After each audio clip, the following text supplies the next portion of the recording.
Welcome to Intermediate Level English Hi guys, welcome Arts. to English Language Arts Grade 6. Our topic today would be reviewing subject-verb agreement. Now you guys are the grade 6 guys, and I expect that you guys already are familiar with the subject-verb agreement. We already discussed this last school year and the school year before that. As for some of you who are new, okay, I also expect that your teachers have already discussed this to you when you are already grade 4. 4th grade, 5th grade, you were taught these. So this would just be a review. Now, the expectation, guys, for you guys would be you guys are already mastering the subject-verb agreement. Alright? So that's why for this lesson, we're just going to be reviewing.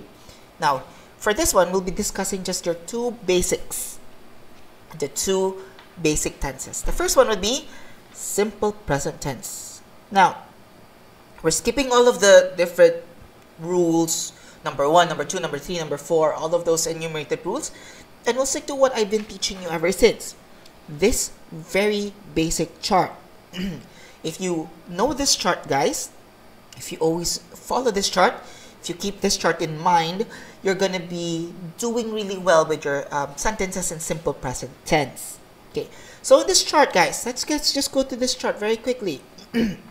This chart is divided into 4. We have the subject, the verb, then singular and plural, right? So if the subject is singular, it has to be in base form. You don't touch it, it's singular already. If the subject is in base form, the verb has to be in S form.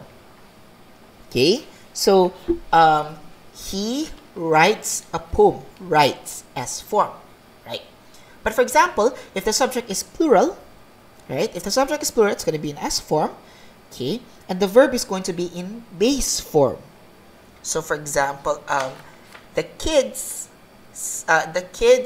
sleep all day, right? Base form, sleep. Okay, now if you only remember this, if you always just keep this in mind, you're going to be good in your simple present tense.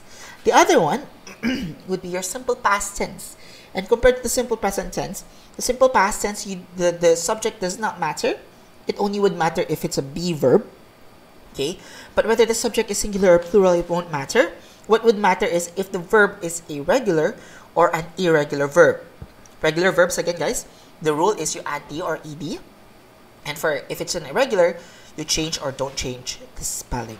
In your books, you have different examples there, so you could always just look at it, right? But like I keep on telling guys, I can't teach you all of the verbs, and I won't require that you must memorize all of the verbs. But I would suggest for you to really get to know all of these verbs and the different, whether they're regular or irregular, is I want you guys to really immerse yourself in the English language. Read books. Very important. Read books that are in English. Okay, for you to be more familiarized, or to familiarize yourself with the English language more, to get to know more about the different verbs that are regular and irregular. Okay, and that pretty much ends our review for the subject-verb agreement.